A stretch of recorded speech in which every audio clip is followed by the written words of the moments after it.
Price God. இயேசு கிறிஸ்துவின் நாமத்தினாலே நான் உங்கள் அப்போஸ்தலனும் சகோதரனுமாகிய டி ஜஸ்டின். இந்த டிஜே சேனல் நேயர்களாய் உங்களுக்கு என்னுடைய அன்பின் வாழ்த்துக்களையும் ஆசீர்வாதங்களையும் கொண்டு வருவதிலே நான் மிகுந்த சந்தோஷம் அடைகிறேன். அன்புக்குரியவர்களே, இந்த செய்தியை 2025 வருஷத்தின் கடைசி நாட்கள் நீங்கள் கேட்கலாம், அல்லது 2026 வருஷத்தின் இடையில் நீங்கள் கேட்கலாம். ஒரே ஒரு வசனத்தை உங்களுக்கு சொல்ல விரும்புகிறேன். உங்களுக்கு முன்பாக ஒரு புதிய வருஷம் அழகாக தேவனால் கொடுக்கப்பட்டிருக்கிறது. அநேக ஆசீர்வாதங்கள் உங்களுக்கு முன்பாக அணிவகுத்து நிற்கிறது. இன்னும் ஏராளமான தேவைகள் உங்களுக்கு இருக்கிறது. தேவனிடத்தில் அந்த தேவைகளுக்கான நன்மைகளை பெற்றுக்கொள்வதிலே நீங்கள் ஆவலாக இருக்கிறீர்கள். தேவன் உங்களை ஆசீர்வதிக்கவும் உங்களை விட அதிக விருப்பமாக இருக்கிறார். தேவனிடத்தில் அவைகளை கேட்பதற்கு நீங்களும் தயாராக இருக்கிறீர்கள். உங்கள் வாழ்நாள் முழுவதும் அவருடைய ஆசீர்வாதங்கள் உங்கள் வாழ்க்கையிலே அது வந்து கொண்டே இருக்கும். அது தேவைகளை எல்லாம் தீர்த்து கொண்டே இருக்கும். அன்புக்குரியவர்களே, இன்னும் எத்தனையோ காரியங்களுக்கு நாம் தேவனிடத்தில் நன்மைகளை பெற்றுக்கொள்ள வேண்டியதாக இருக்கிறது. ஆனால் இந்த நேரத்திலே ஒரே ஒரு கேள்வி உங்களிடத்தில் கேட்க விரும்புகிறேன். அவரிடத்தில் புதிய நன்மைகளை பெற்றுக்கொள்ள விரும்புகிற நீங்கள் அவரிடத்திலிருந்து பெற்றுக்கொண்ட பழைய நன்மைகளுக்கு நன்றியுள்ளவர்களாக இருந்திருக்கிறீர்களா என்கிற கேள்வி உங்களிடத்தில் நான் கேட்கிறேன். அன்புக்குரியவர்களே, யாராகிலும் ஒரு நபர் உங்களிடத்தில் ஒரு அவசர பண தேவை இருக்கிறது என்று கேட்கிறார் என்று வைத்துக்கொள்வோம். உடனடியாக அவர் உங்களிடத்தில் ஒரு ஃபோனில் பேசுகிறார், தொலைபேசியில் பேசுகிறார். உடனடியாக நீங்கள் அவர் கேட்ட அந்த தொகையை நீங்கள் உதவியாக அனுப்புகிறீர்கள். உதவியை பெற்றுக்கொண்ட பிறகு அவர் அதற்கு பிறகு ஒரு நன்றி செய்தி கூட அனுப்பவில்லை என்று வைத்துக்கொள்வோம். நாட்கள் கடந்தது, ஒரு சில வாரங்கள், ஒரு சில மாதங்கள் போய்விட்டது. மறுபடியும் அவருக்கு ஒரு தொலைபேசி வருகிறது. எனக்கு ஒரு பணத்தேவை இருக்கிறது என்று சொல்லுகிறார். மறுபடியும் அவருக்கு அந்த பணத்தேவை தொகையை அனுப்புகிறீர்கள். அவர் அதை பெற்றுக்கொண்டார். பெற்றுக்கொண்ட உடனே பெற்றுக்கொண்டேன் என்கிற ஒரு செய்தியை கூட உங்களுக்கு அனுப்பவில்லை, உங்களுக்கு நன்றியும் சொல்லவில்லை. சில வாரங்கள் கழித்து அல்லது 1-2 மாதங்கள் கழித்து மறுபடியும் அவர் உங்களை தொடர்பு கொண்டு எனக்கு ஒரு பணத்தேவை இருக்கிறது என்று சொன்னால் நீங்கள் என்ன சொல்லுவீர்கள்? என்ன கேள்வி கேட்பீர்கள்? இதற்கு முன்பாக நீங்கள் வாங்கிய எதை குறித்தும் அது வந்து சேர்ந்ததா என்று கூட நீங்கள் என்னிடத்தில் சொல்லவில்லையே, அதற்கென்று ஒரு நன்றியை கூட நீங்கள் என்னிடத்தில் காட்டவில்லையே என்று அவரிடத்தில் நீங்கள் கேட்காவிட்டாலும் உங்கள் மனதில் அந்த கேள்வி வருமா இல்லையா? நான் உங்களை பார்த்து கேட்கிறேன். நீங்கள் இந்த வருஷத்திலே, வருகிற வருஷத்திலே எத்தனையோ ஆசீர்வாதங்களை நீங்கள் கேட்கப் போகிறீர்கள், வாங்கப் போகிறீர்கள். ஆனால் போன வருஷத்தில் தேவன் உங்களுக்கு கொடுத்த ஆசீர்வாதங்களுக்கு நீங்கள் நன்றி அறிதல் உள்ளவர்களாக இருக்கிறீர்களா? வேதம் சொல்லுகிறது, கடைசி நாட்களிலே மனுஷர் நன்றி அறிதல் இல்லாதவர்களாக இருப்பார்கள் என்று தீமோத்தேயுவுக்கு எழுதின நிருபத்திலே பவுல் எழுதுகிறான். கடைசி நாளின் சாபக்கேடுகளில் ஒன்று, மனிதர்கள் மற்றவர்கள் செய்த நன்றியை மறந்து விடுவார்கள். மற்றவர்களிடத்தில் பெற்ற நன்மைகளை மறந்து விடுவார்கள். அவர்கள் நன்றி அறிதல் இல்லாதவர்களாக இருப்பார்கள். தேவன் ஒரு நாளும் நன்றி அறிதல் இல்லாதவர்களை பெரிய அளவிலே அவர்களை அவர் நினைவு கூறுகிறதில்லை. ஏனென்றால் நன்றி அறிதல் இல்லாதவர்கள் மிருக குணமுடையவர்கள். நான் கேட்கிறேன், புதிய வருஷத்துக்குள் கடந்து செல்ல போகிறீர்கள். பெற்ற நன்மைகளுக்கு கரங்களை கூப்பி அவரிடத்தில் நன்றி சொன்னீர்களா? எத்தனை நன்மைகளை அவர் உங்களுக்கு கொடுத்தார்.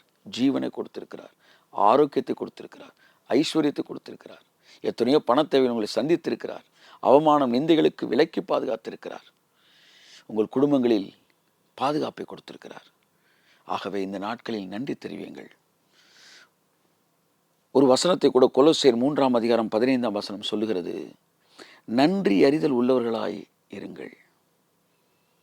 நான் உங்களிடத்தில் கேள்வி கேட்கிறேன், இந்த டிஜே சேனல் உங்கள் எத்தனை பேருக்கு நன்மை கொடுத்ததற்கு, எத்தனை நன்மைகளை உங்கள் வாழ்க்கையில் கொண்டு வந்திருக்கிறது?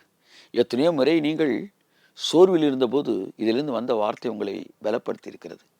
எத்தனையோ முறை நீங்கள் கவலை இருந்தபோது இந்த வார்த்தை உங்களை ஆறுதல் எடுத்திருக்கிறது.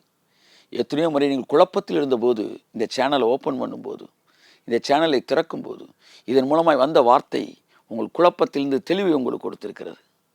பல நேரங்களிலே உங்கள் சரீரத்தில் இருக்கிற வியாதிகளை சுகப்படுத்தி இருக்கிறது. பணத்தேவையின் போது உங்களை தைரியம் ஊட்டி பணம் வருவதற்கான அற்புத கதவுகளை திறந்திருக்கிறது. எத்தனை நன்மைகளை நீங்கள் பெற்றுக்கொண்டிருக்கிறீர்கள்.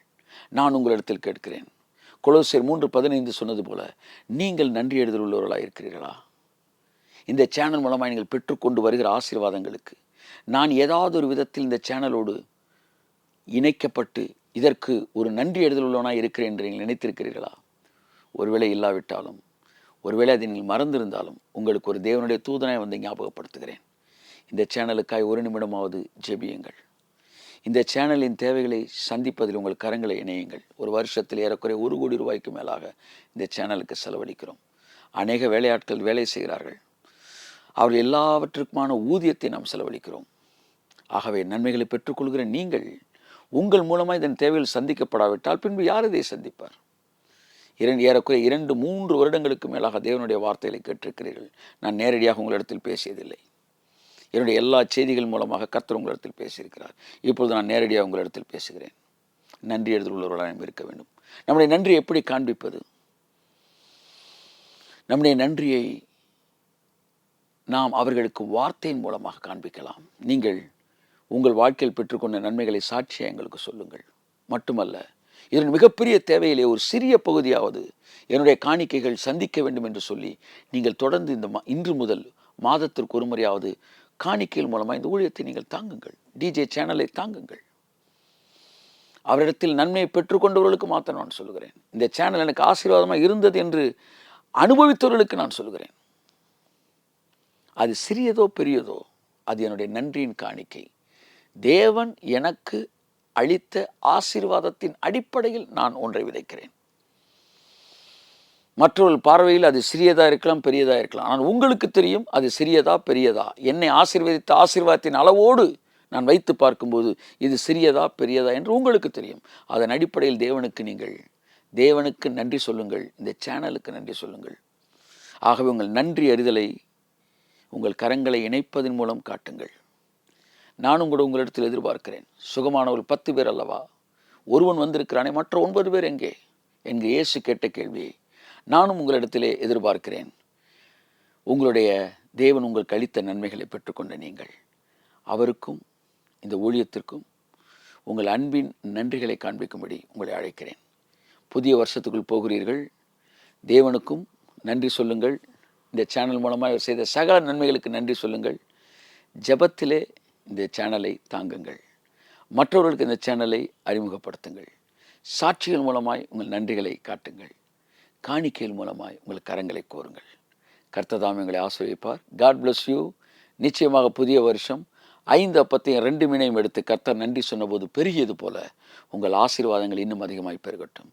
God bless you. இயேசு கிறிஸ்து நாமத்தை வாழ்த்தி ஆசீர்வதித்து அனுப்புகிறேன். மறுபடியும் நாம் சந்திப்போம்.